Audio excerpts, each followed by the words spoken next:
Good afternoon. I'm Jonathan. I'm an optical engineer at IARD, part of the Radiometry Group.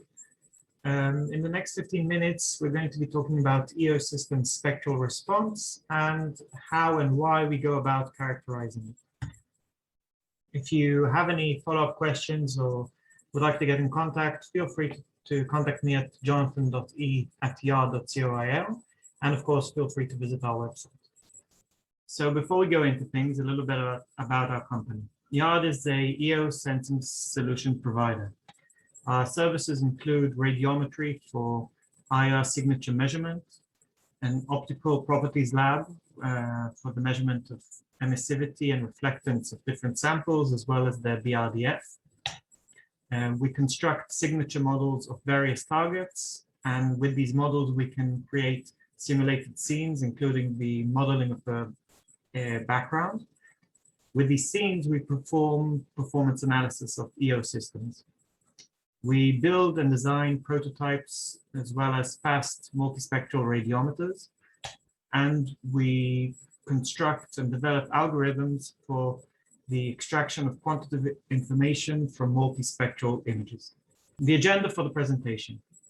We're going to start off with the importance of an accurate spectral response. We'll move on to how we characterize EO system spectral response at IARD. We'll give a few technical tips from our experience and leave some room for Q&A. Okay, so in order to demonstrate how important the spectral response is for different applications, we'll give one as an example. So we're going to go into the measurement of an IR signature. I'll show why we need an accurate spectral response and how deviations from the real response can lead to huge inaccuracies. Okay, so how do we measure an IR signature? So let's take this rocket, for example. Its plume emits light both from blackbody radiation and from molecular emissions. This light needs to pass through the atmosphere, so we'll mark the atmospheric transmittance with tau. And of course, the longer the distance in between the plume and the radiometer, then the larger effect the atmosphere will have. So when the light arrives at the radiometer, it needs to pass through the lens, the sensor, and the filter. And obviously, it's absorbed and measured by the sensor. Now, each one of these parts has its own spectral response. For this discussion, we're not going to go into path radiance and background radiance, just to keep things as simple as possible. So now we have in writing all the things we saw on the last slide. So the gray level that we're going to see in the image on our radiometer is actually a function of, again, the source's spectral radiance, the atmospheric transmittance that passes through, and the system's spectral response, which again is a multiplication of all the different parts of the system's own unique spectral response. And all of this integrated over all the wavelengths relevant and divided by the distance squared gives us the amount of irradiance which hits the radiometer. We pre-calibrate the radiometer to be able to transfer irradiance to gray level. And that way we can tell each pixel in our image how much irradiance, how much radiance was sensed at that pixel. So again, we're not interested in the gray level image. What we would like to get out of this measurement is the IR signature, which is just the source's spectral radiance integrated over all of the spectrum we're measuring. So the way we do that is to define a CAD, which is also a function of our radiometer's spectral response. And over small bandwidth of wavelength that we would be measuring, CAD can be computed to, you can find it's roughly a constant. So we plug in this CAD, and what we get is the IR signature. Now, notice that the transfer function for calibrating the radiometer F and CAD can only be calculated if you know in advance your radiometer's spectral response. And of course, the spectral integration limits are dictated by the system's spectral response. So In other words, you cannot calculate or measure an IR signature if you do not know in advance your system's spectral response. So hopefully we agree that you have to know the spectral response if you want to go into this field of IR signatures. And first question would probably be, why can't I just calculate it off the manufacturer's specs? Each part of the system was manufactured, someone measured it. So why not just multiply it like we did in the example a second ago? Well, sometimes you can. It really depends on the amount of accuracy you need. In most cases, just taking each element's response and multiplying them one by the other doesn't give you the system's response in reality.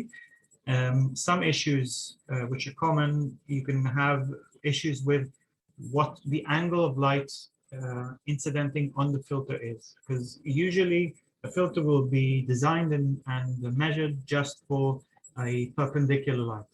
But if you would place it closer to the sensor, for example, which happens in many systems, the light incidenting on the filter is not perpendicular, and this will change its spectral response. Also, if you have any kind of tilt in the placement of your components, that's also going to change their spectral response. There's always an issue of deviation from typical response. Obviously, when a manufacturer measures and characterizes the typical response, there's always going to be changes in between each component that you might have. Another big issue, which we'll go into in the detail in the next few slides, is the effect of temperatures on the filter's spectral response. So many filters will be designed and manufactured for 20 degrees, but then when we want to use them for IR sensing, we're going to have them close to or inside a cryogenic Dewar cooler. And this will take them from 20 degrees all the way down to minus 200 degrees Celsius. And so the spectral response will shift down quite a lot. And finally, in many, many cases, we see engineers using full width half max of the specs to calculate the spectral response. And we've seen many times that neglecting the waveform of the spectral response in detail leads to huge errors in calculations. So just to prove mathematically, or to give an example of what I'm talking about, we'll take an example of a spectra of an oxygen-poor jet engine. And this is the plume. And you can see that it's a superposition of a black body at 1710 Kelvin. And you also have these molecular emissions from water and CO2 in the plume itself. Now, as I've said before, the plume needs to pass through atmospheric transmittance in order to reach the radiometer. And so you can see where the same areas where we have the molecular emissions is also going to be in the atmosphere. The same molecules are going to be doing most of the absorbing. So just to show the point of one of the possible causes of error that we've given before, what I've taken here in blue, you have the same plume spectra that we saw before. I've multiplied it by tau, by the atmospheric transmittance, and that gives us the blue plot that you see here. Now in green, we have our system spectral response as it was designed at 20 degrees Celsius. And in pink, we have the same system, just cooled down to its working temperature of minus 200. And as you can see, it's downshifted quite a bit in the spectrum. So after this light hits the radiometer and is integrated by the sensor, what we get is these two very different spectra which pass through into the radiometer, and that leads to a very different value of the integral. And in this case, we're talking about a 60% difference because of the 150 nanometer downshift in the spectral filter's response. So that really leads us to why we need to measure our system's spectral response as a whole. So we're done with motivation. I hope everyone's really motivated, and we can move forward to how we do the measuring. The idea behind the SRM is pretty straightforward. We would like to light up our system with a discrete wavelength of our choice and measure the response of the system. The way we go about creating a discrete wavelength is with a diffraction grating monochromator. And how a diffraction grating monochromator works is you have in the entrance a continuous light source of white light. This light is collimated and then incidented on a diffraction grating. Now, what a diffraction grating does is diffract the light to different orders of diffraction. And by controlling the angle of the light incidenting on the diffraction grating, we can actually choose which wavelength will exit the exit slit. So in this way, by controlling only the angle of the diffraction grating, we choose which light exits. We also have control over the exit and entrance slit.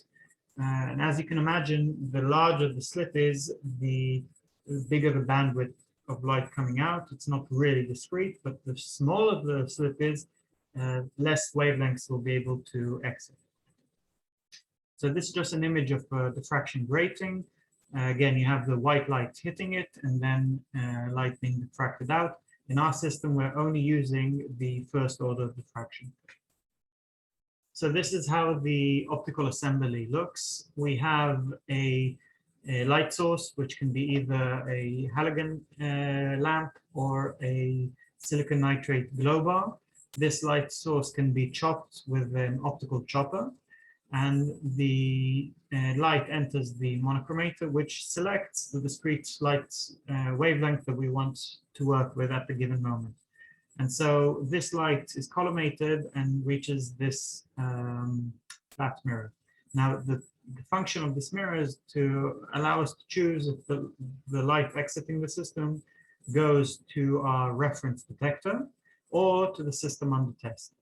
And so we scan the whole spectrum that we want at intervals of our choice and with a bandwidth of our choice. And we measure both in the system under test and in the reference sensor the response of the system. And so if we divide them one by the other and multiply by a pre-known response of the reference sensor, then we can devise from that the system under test response. And I remind you again, this is not the response only of a filter or of a lens or of a sensor, it's of the whole system, and we can control it in a way that it's at the proper temperature and so on. And so this will kind of deal with most of the issues we talked about before. So just to summarize our specs, the abilities we have at IARD.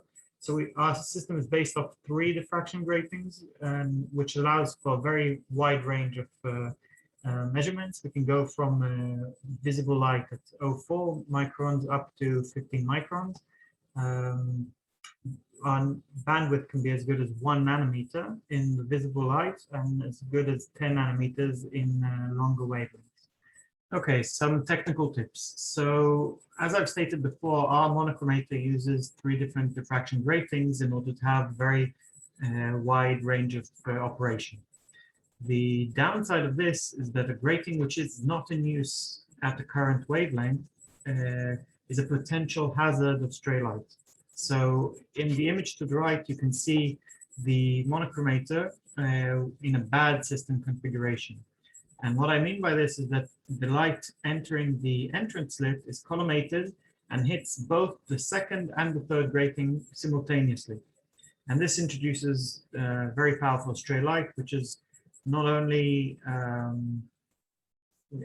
increases the noise, but also adds a spectral noise. So it's a noise which isn't at the same wavelength as the light we want. So always keep this in mind when you're setting up and configuring your monochromator. Another issue, which is especially potent when working in the IR, is the chopper bias. So in order to neglect many different effects of sensor bias and thermal effects, we usually chop the incoming light and then measure for each wavelength the amplitude of the chop light. So it's the difference in between the signal when the chopper wheel is open and then when it's closed. And again, when it's closed, what we're actually measuring is the chopper's radiance itself through the whole system. So in effect, the measurement of the system under test response is not only a measurement of the flux as measured by the system, it's actually a difference in between the flux when the chopper is closed and when the chopper is open.